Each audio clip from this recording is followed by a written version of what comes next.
آج جو صحابی ہم ڈسکس کریں وہ سیدہ ہند بنت عتبہ ہیں۔ سیدہ ہند بنت عتبہ کی والدہ کا نام صفیہ بنت امیہ تھا، خامد کا نام ابو سفیان بن حرب اور بیٹے کا نام معاویہ بن ابی سفیان تھا۔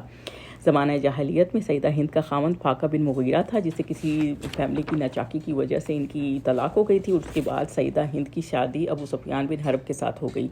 اور دونوں میاں بیوی کا رسول صلی اللہ علیہ وسلم کے ساتھ دشمنی اور مسلمانوں کے ساتھ لڑائی پر اتفاق تھا۔ اور جب بدر کے موقع پر ان کو شاہ ہوئی قریش کو، اس وقت قریش میں سے سب سے بڑھ کر ہند کو صدمہ ہوا جب اسے یہ اطلاع ملی کہ اس کا باپ، چچا اور بھائی میدان بدر میں موت کے گھاٹ اتار دیے گئے ہیں، اور اس کے غم میں اور زیادہ اضافہ ہو گیا، اور اس نے اس غم میں کافی اشعار بھی کہے، اور ہند نے اپنے خامد ابو سفیان پر قسم ڈالی کہ وہ اس کی خاطر بدر کے تمام مقتولین کا بدلہ لیں گے اور مسلمانوں پر حملہ آور ہوں گے، جس کی وجہ سے احد کے مقام پر کافی مسلمانوں کو نقصان اٹھانا بھی پڑا۔ اور اس موقع پر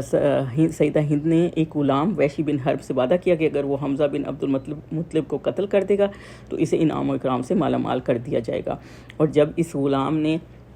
حمزہ بن عبد المطلب کو شہید کر دیا، ہند کی دلی تمنا پوری ہو گئی، اور اس نے اپنے خنجر ہاتھ میں لیے جلدی سے سیدہ حمزہ رضی اللہ تعالیٰ عنہ کی لاش کی طرف اس نے اپنے خنجر کا وار کر کے ان کی لاش کے ساتھ بڑا برا سلوک کیا، جس کا حضور صلی اللہ علیہ وسلم کو انتہائی صدمہ تھا، ایک تو ان کی موت کا اور دوسرا ان کی لاش کی بے حرمتی کا بھی۔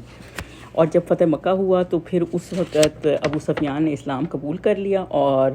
ہند نے اللہ کی عطا کی ہوئی ذہانت و بصیرت کی بنا پر اس حقیقت کا ادراک کر لیا کہ اب وہ وقت آ گیا ہے کہ قریش کا باطل زوال پذیر ہو، اور جو حق محمد صلی اللہ علیہ وسلم لے کر آئے ہیں وہ باقی رہے گا۔ اور اس نے ابو سفیان سے اس بات کا ذکر کیا کہ وہ مسلمان ہونا چاہتی ہے، کیونکہ وہ مسلمانوں کی عبادت سے بہت امپریس ہوئی ہے، جس سے ابو سفیان بہت خوش ہوا، اور ہند نے چند خواتین کو اکٹھا کیا اور سیدنا عثمان بن عفان کے پاس گئی اور ان سے کہا کہ آپ صلی اللہ علیہ وسلم کی خدمت میں لے چلیں تاکہ ہم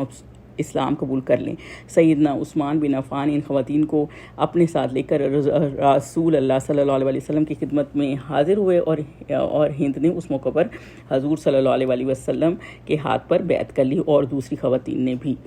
حضور صلی اللہ علیہ وسلم کو ہند کے اسلام قبول کرنے سے بہت خوشی ہوئی، اور آپ کو اس کے حق و ایمان کے راستے پر گامزن ہونے کی دلی مسرت ہوئی، اور آپ نے اسے خوش آمدید کہا۔ اس نے اسلام قبول کرنے کے بعد دینی احکامات پر بڑی دلجمی سے عمل کیا، اور سیدنا ابو بکر صدیق کی وفات کے وقت سیدنا ہند بنت عتبہ